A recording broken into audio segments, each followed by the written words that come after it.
কালকে আমাদের বাড়িতে রান্না হয়েছে আর আজকের খাওয়া হবে। মানে আজকের আমাদের ঠান্ডা খেতে হয়, রান্না পুজো নেই, আমাদের ইচ্ছা রান্না আগাগোড়াই করে আসছে মা, সেই নিয়মই আজও চলছে। তা ফার্স্টে আমাদের রান্নাগুলো দেখিয়ে দিই। প্রথমে দেখাই পান্তা দিয়ে শুরু করি। দেখা এই যে প্রথমে দেখাচ্ছি, এই যে 1 হাঁড়ি পান্তা, এই যে এখানে রয়েছে 1 হাঁড়ি পান্তা। আচ্ছা, তারপরে এলো ইলিশ মাছ ভাজা, এই যে এটা।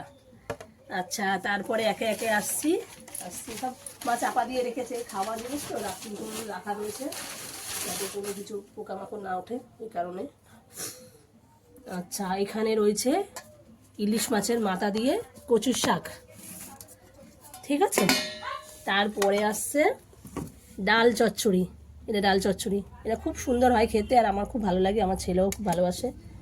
তারপরে আসছে ভাজা, এখানে রয়েছে কাঁকরোল ভাজা, পটল ভাজা, কলা ভাজা, উচ্ছে ভাজা, এইগুলো রয়েছে এখানে।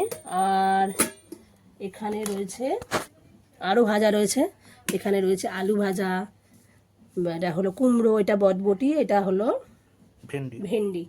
এইগুলো আজকে খাওয়া দাওয়া হবে। আজকে সাধারণত ঠান্ডা খেতে হয়। আর আজকের এমনি বিশ্বকর্মা পুজো, বাড়িতে বিশ্বকর্মা পুজো হয়, যেহেতু আমাদের বাড়িতে হয় না, যাদের গাড়ি আছে কলকারখানা আছে তাদের বাড়িতে হয়। যাই হোক, আজকে আমরা পান্তা খাবো। কালকে আগের দিন রান্না, আজকের পান্না, মানে রান্না পুজো নেই ঠিক, খাবার হলো যা হবে হলো, বলো মনসা তলায় দুধ কলা দেওয়ার জন্যে।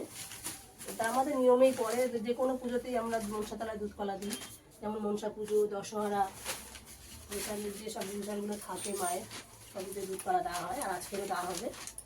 তো চলুন, আজকের ভিডিওটা এই পর্যন্তই, আবার আসবো পরের ভিডিও নিয়ে।